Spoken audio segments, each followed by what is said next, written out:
Praise the Lord. இயேசுவின் ரத்தம் ஜெயம். தினமும் இயேசு நிகழ்ச்சிக்கு உங்களை கர்த்தராகிய இயேசு கிறிஸ்துவின் நாமத்தில் வரவேற்கிறேன். செய்தியின் தலைப்பு, நாம் கருவிகள் மாத்திரமே. ஆதார வசனம் 1 கொரிந்தியர் 1 27, 28, 29 வசனங்கள். ஞானிகளை வெட்கப்படுத்தும்படி தேவன் உலகத்தில் பைத்தியமானவைகளை தெரிந்து கொண்டார். பலமுள்ளவைகளை வெட்கப்படுத்தும்படி தேவன் உலகத்தில் பலவீனமானவைகளை தெரிந்து கொண்டார். உள்ளவைகளை அவமாக்கும்படி உலகத்தில் இழிவானவைகளையும் அற்பமாய் எண்ணப்பட்டவைகளையும் இல்லாதவைகளையும் தேவன் தெரிந்து கொண்டார். மாமிசமான எவனும் தேவனுக்கு முன்பாக பெருமை பாராட்டாதபடிக்கு அப்படி செய்தார். விசுவாசம் என்ற நற்பொருளை பெற்றவர்களே, தேவன் சகலத்தை நமக்காக படைத்தார், உண்டாக்கினார். ஆதியாகமம் 1:28 நம்மை பார்த்து ஆண்டு கொள்ளுங்கள் என்றார். பின் ஒரு பொறுப்பை ஒப்படைத்தார். ஆதியாகமம் 2 15 வசனத்தில் இதை பண்படுத்துங்கள், காத்து கொள்ளுங்கள் என்றார்.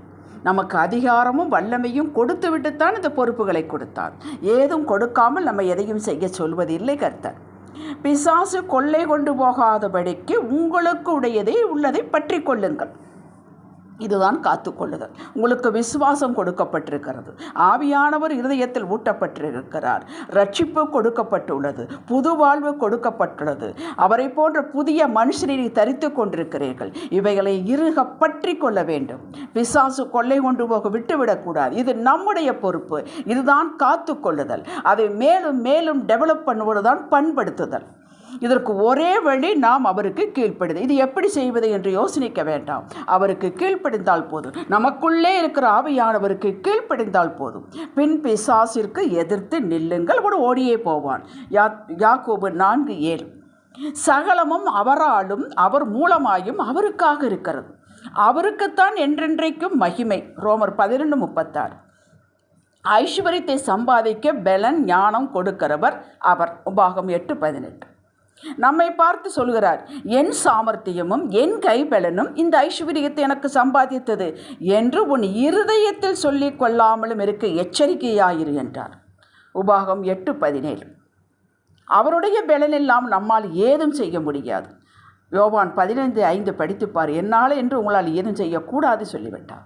அவருடைய பலத்தினாலே நம்ம எல்லாம் செய்ய முடியும். அது அப்படித்தான் நாம் உருவாக்கப்பட்டிருக்கிறோம். விபச்சாரிக்கு கூட என் தேவன் எதிர்த்து நிற்கவில்லை, மன்னித்தார், மறுவாழ்வு கொடுத்தார். ஆனால் பெருமையுள்ளவர்களுக்கு எதிர்த்து நிற்கிறார். யாக்கோபு 4:6.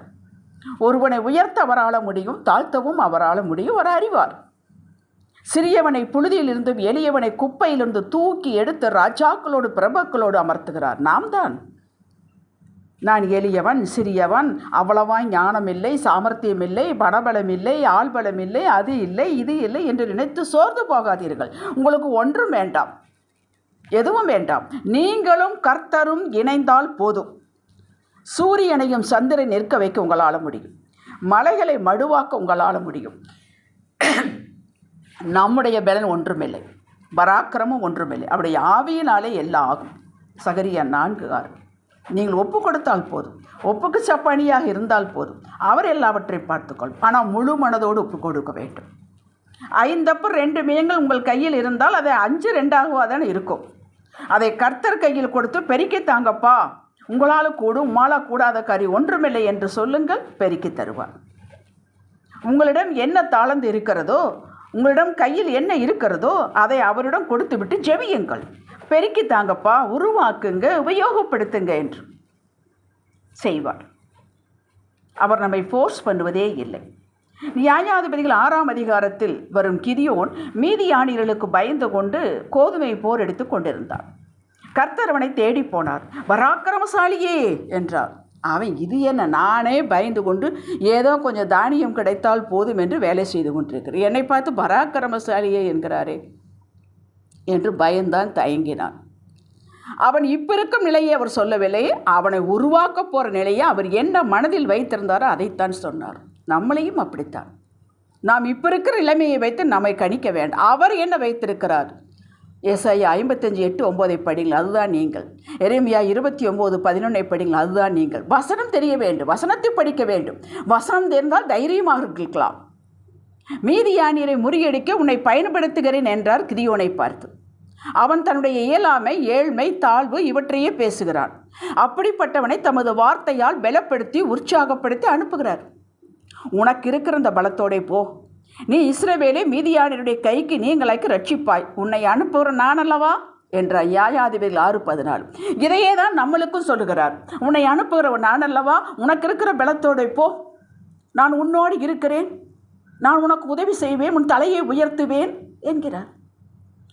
அவன் 32,000 சோல்ஜர்ஸை திரட்டினான். அதை 10,000 தேவன் குறைத்தார், பின் 300 குறைத்தார். இவ்வளவு பேரை கொண்டு நாங்கள் அல்லவா இந்த பலத்தில் ஜெயித்தோம் என்று பெருமை வந்துவிடக்கூடாது என்பதற்கு 300 பேரை கொண்டு கடல் அத்தனையாய் மணல் அத்தனையாய் நீக்கக்கூடிய அந்த சேனையை தோற்கடித்து வெற்றி காண வைத்தார். அவர் மகிமைப்பட வேண்டும். பயப்படாதீர்கள், என் சார்பாக வர பேச யாரும் இல்லையே என்று. கர்த்தர் உங்களுக்கு துணை நிற்கிறார். உலகத்தில் இருப்பவளில் உங்களுக்கு இருக்கிறவர் பெரியவர், போதும், அவர் போதும், அவர் கிருபை உங்களுக்கு போதும். எவ்வளவு ஞானமாய் சட்ட திட்டங்களோடு ரூல் பேசிக்கொண்டு எதிர்த்து வந்தாலும் அஞ்சாதீர்கள். அத்தனை பேர் வெட்கப்பட்டு போகும்படி செய்து உங்களை அவர்கள் கண்களுக்கு முன்பாக உயர்த்துவார். யோசுவா 3:7. நம்ப வேண்டும். அப்பொழுது தெரிந்து கொள்வீர்கள் நான் ஒன்றுமில்லை, எனக்கு எல்லாம் அவர்தான் என்று. என்னிடத்தில் நிறைய சாட்சிகள் உண்டு, எழுத நேரமில்லை. ஆகையால் நான் தைரியமாக சொல்வேன், விசுவாசித்து ஆகையால் பேசுகிறேன். நியாயாதிபதிகள் புத்தகத்தில் 14 17 வரை உள்ள அதிகாரங்களில் சிம்சோன் என்ற தேவ ஆவி பெற்ற மனிதனை பார்க்கலாம், படித்திருப்பீர்கள். அவன் கழுதையின் பச்சை தாடை எலும்பை கொண்டு 1000 பேரை எதிர்த்து கொன்று போட்டான் என்று பார்க்கிறோம். காய்ந்த எலும்பாக இருந்தால் கூட அதில் கொஞ்சம் பலன் இருக்கும், கெட்டித்தன்மை இருக்கும், கல் மாதிரி இருக்கும். பச்சை எலும்பை லொடக்கென்று முறிந்துவிடும். ஆனால் அதை கொண்டு குவித்தானே, அவன் பலன் இல்லை, ஆவியானவர் பலத்தினார். இதுவரை நீங்கள் குடும்பம் நடத்தி வருகிறது உங்கள் பலன் இல்லை, ஞானம் இல்லை, கர்த்தருடைய ஆவியினார். அப்போ இனிமேலும் நடத்துவார் அல்லவா, ஏன் சோர்ந்து போகிறீர்கள்? அவருக்கு புல்லும் ஆயுதம். பாபிலோனுக்கு சிறையாக கொண்டு போகப்பட்டவன் தானியேல். அந்நிய தேசத்திலே அத்தனை ஞானிகளை வெட்கப்படுத்தும்படி தேவன் தானியேலுக்கு மறைபொருளை வெளிப்படுத்தும் ஞானத்தை கொடுத்து அந்நிய தேசத்திலே உயர்த்தினார். அவன் இதற்காக எந்த ஆயத்தமும் செய்யவில்லை. அவன் எப்போதும் போல தனது வழக்கத்தின்படியே தேவனை தவறாமல் தொழுது கொண்டு வந்தான். தேவனுக்கு முதலிடம் கொடுத்தான். இதுதான் உத்தமமாய் நடப்பது. இதை நீங்கள் செய்தால் போதும். இந்த உத்தமனை உயர்த்தி ஞானிகளை வெட்கப்படுத்தினார். என்ன பேசுவது, எப்படி பேசுவது என்று யோசித்து கலங்காதீர்கள். அந்தந்த நேரத்தில் கர்த்தர் உங்கள் வாயில் வார்த்தைகளை வைப்பார், சரியான பதிலை தருவார். அவரை நம்பி போங்கள். அவரை நம்பி எந்த சவால்களையும் சந்திக்க ஆயத்தமாக்கி கொள்ளுங்கள். பேசப்போகிறவர் நீங்கள் அல்ல, தேவ ஆவியானவர் பேசுவார். ஒன்றுமே இல்லாதிருந்து உருவாக்குற கர்த்தர் உங்களுடனே வருகிறார். இல்லாதவைகளை இருக்கிற போல அழைக்கிற தேவன் உங்களுடனே வருகிறார். சந்தோஷப்படுங்கள், மேன்மை பாராட்டுங்கள், தைரியமாக நில்லுங்கள். தேவ ஞானத்திற்கு முன்பாக உலக ஞானம் ஒன்றுமில்லை. ரட்சிக்கப்பட்ட உங்களுக்கு ஒப்பானவர் ஒருவரும் இல்லை. தாவீது சொன்னது போல, உம்மாலே நான் ஒரு சேனைக்குள் பாய்ந்து கொள்வேன், என் தேவனாலே ஒரு மதிலை தாண்டுவேன். சங்கீதம் 18:29. தன்னாலே என்று சொல்லவில்லை, உம்மாலே. நீங்களும் அப்படியே அறிக்கையிட்டு ஆயத்தமாகுங்கள். ஜெயம் முன்னாலேயே அறிவிக்கப்பட்டு விட்டது. நாம் ஜெய கிறிஸ்துவோடு இணைந்திருக்கிறோம். ஆவிக்குரிய மண்டலத்திலே ஜெயம் அறிவிக்கப்பட்டு விட்டது.